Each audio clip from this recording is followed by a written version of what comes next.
Hello everyone, सबसे पहले आप सभी को दशहरा की ढेर सारी शुभकामनाएं।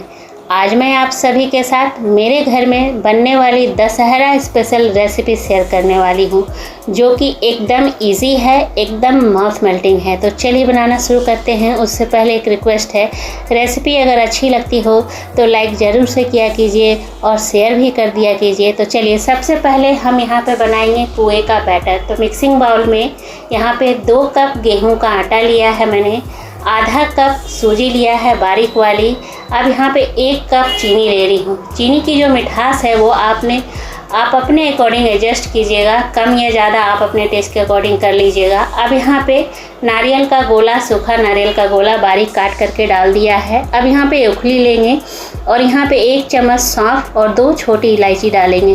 पहले हल्का सा क्रश करके जो ऊपर का इलायची का जो हार्ड पार्ट होता है उसे निकाल देंगे। और इस तरह से सौंफ को हल्का सा क्रश करके डालने से ना सौंफ का जो फ्लेवर होता है वो और भी ज़्यादा इन्हेंस हो जाता है।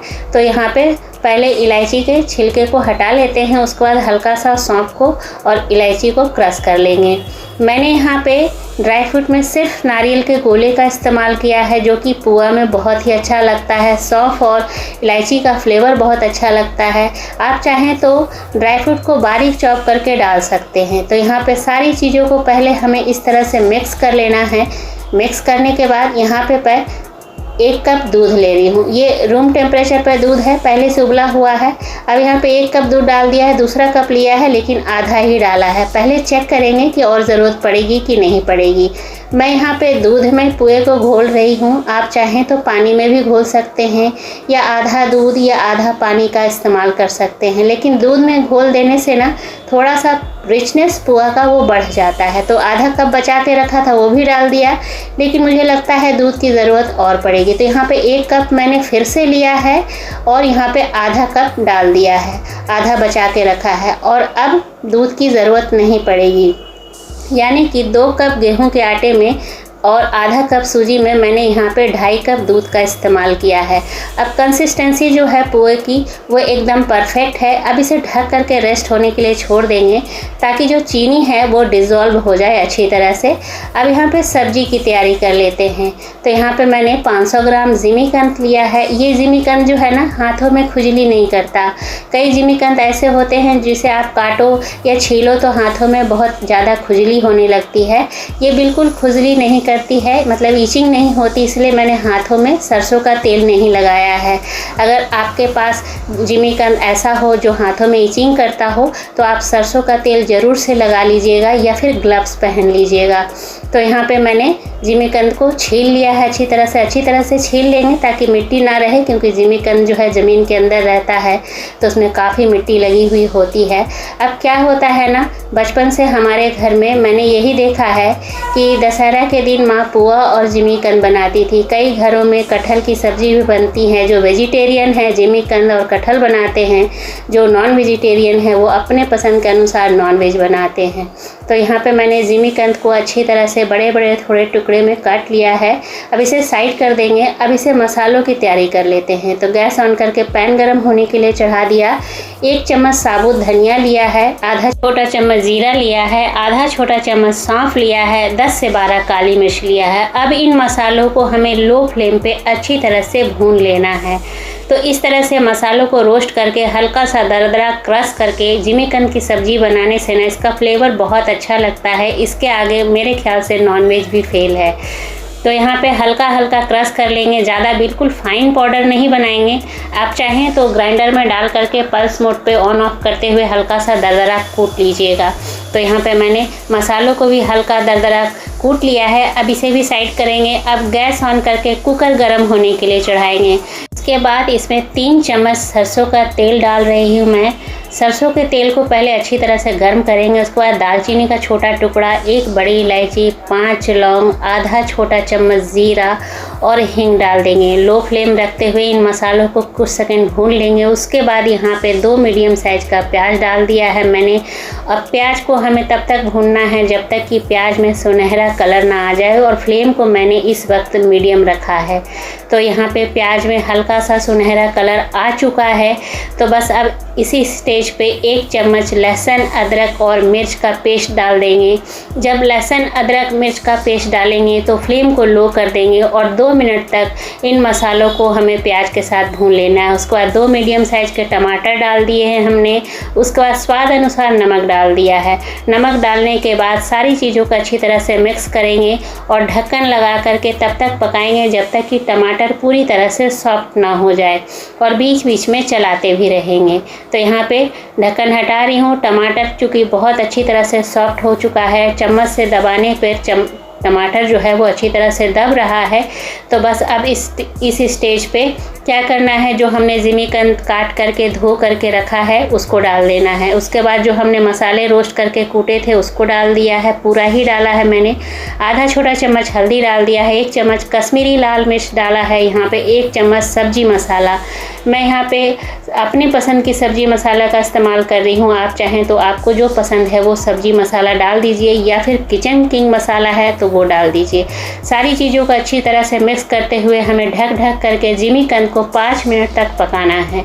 तो यहाँ पे बीच बीच में चलाते भी रहना है। तो 5 मिनट हो गए थे, जिमीकंद भी मसालों के साथ भुन चुका है, और बीच बीच में चलाएंगे ताकि जो मसाले हैं वो तले में चिपके नहीं। अब यहाँ पे क्या करना है, हमें गर्म पानी डालना है। ठंडा पानी मत डालिएगा वरना कुकिंग प्रोसेस रुक जाएगा और ग्रेवी का जो कलर है वो निखर के नहीं आएगा। अब यहाँ पे आधा छोटा चम्मच गरम मसाला डाल दिया है मैंने। यहाँ पे 1 मीडियम ग्लास पानी डाला है। आप चाहें तो अगर आपको ज़्यादा तरी वाली चाहिए तो और पानी की क्वांटिटी आप बढ़ा सकते हैं। अब फ्लेम को मीडियम टू हाई करते हुए 1 सीटी ही लगाना है, क्योंकि अगर ज़्यादा सीटी लगा दिया तो जिमीकंद जो है वो पूरी तरह से गल जाएगा। तो 1 सीटी लग चुकी थी, मैंने इसे उतार दिया है। प्रेशर अपने आप रिलीज़ होने देंगे। प्रेशर अपने आप रिलीज़ हो चुका है। ढक्कन खोल रही हूँ तो बहुत अच्छी खुशबू आ रही है। तो सबसे लास्ट में यहाँ पे हरा धनिया डाल देंगे और एक बार चला लेंगे। ये हमारा बहुत ही सिंपल तरीके से लेकिन बहुत ही स्वादिष्ट जिमीकंद या ओल की सब्ज़ी बनके तैयार हो गई है। बहुत जगह इसे सूरन भी कहा जाता है। अब एक बार चेक कर लेंगे तो जिमीकंद बहुत अच्छी तरह से पक चुका है। तो अब हम इसे ढक्कन लगा करके साइड कर देंगे। सब्ज़ी हमारी रेडी हो चुकी है। तो अब चलिए जो हमने पुआ का बैटर बना करके रखा था उसके तरफ बढ़ते हैं। तो यहाँ पे पुआ के बैटर को तकरीबन 20 से 25 मिनट हो गए रेस्ट करते हुए। चीनी जो है इतनी देर में अच्छी तरह से डिज़ोल्व हो गया है और कंसिस्टेंसी भी बिल्कुल परफेक्ट है। हमें अलग से दूध मिलाने की ज़रूरत नहीं पड़ी है। 2.5 कप मैंने दूध डाला था वही डाला हुआ है। तेल जो है वो पैन में पहले से डाल दिया है मैंने गर्म होने के लिए। फ्लेम को लो टू मीडियम रखेंगे और लो टू मीडियम फ्लेम पे हमें पुए को फ्राई कर लेना है, क्योंकि पुआ जो है अंदर तक पूरा पकना चाहिए। ऊपर से क्रिस्प होगा और अंदर से एकदम सॉफ्ट होगा। तो यहाँ पे मैंने 2 पुआ डाल दिया है। अब कुछ देर इसे छोड़ देंगे। कुछ देर छोड़ने के बाद इसे हम पलट लेंगे। तो बहुत ही अच्छा सा कलर आ चुका है। यहाँ पे आप देख सकते हैं मैं पलट रही हूँ। ये देखिए ऊपर से एकदम क्रिस्प है। तो इसी तरह से पुआ बना कर के तैयार किया जाता है हमारे घरों में। अब इधर पैन में काफ़ी जगह खाली है तो अब यहाँ पे 2 पुआ और डाल दूंगी। तो इसी तरह से जितना बड़ा पैन हो उतना ही हमें पुए के घोल को डालना है। मतलब जितना स्पेस हो उतना पुआ बनाते जाइए।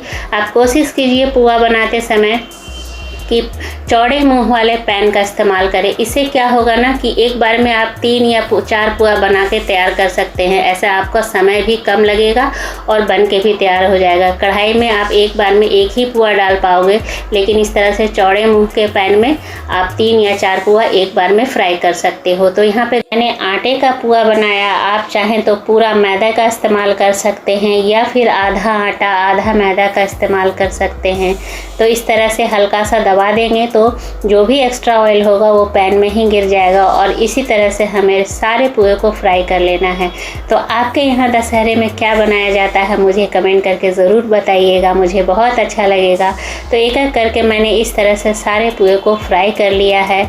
तो हमारा जो दशहरा स्पेशल थाली है वो बन के रेडी हो गया है। आटे का पुआ और जिमीकंद की स्वादिष्ट सी सब्जी।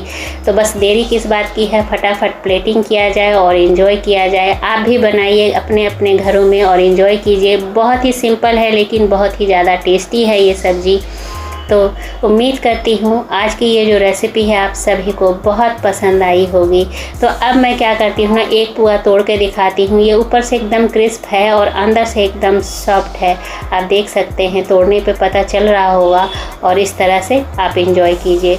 तो आई होप आप लोग को आज की दशहरा स्पेशल रेसिपी पसंद आई होगी। अगर पसंद आए तो लाइक शेयर कीजिएगा। चैनल पे अगर आप नए होंगे तो प्लीज़ चैनल को सब्सक्राइब कर लीजिएगा। बेल आइकन को भी प्रेस कर दीजिएगा ताकि आने वाली वीडियो की नोटिफिकेशन आपको सबसे पहले मिले। मिलती हूँ अगले रेसिपी में, तब तक के लिए टेक केयर, बाय बाय। आप सभी को फिर से एक बार मेरी तरफ से दशहरा की ढेर सारी शुभकामनाएं।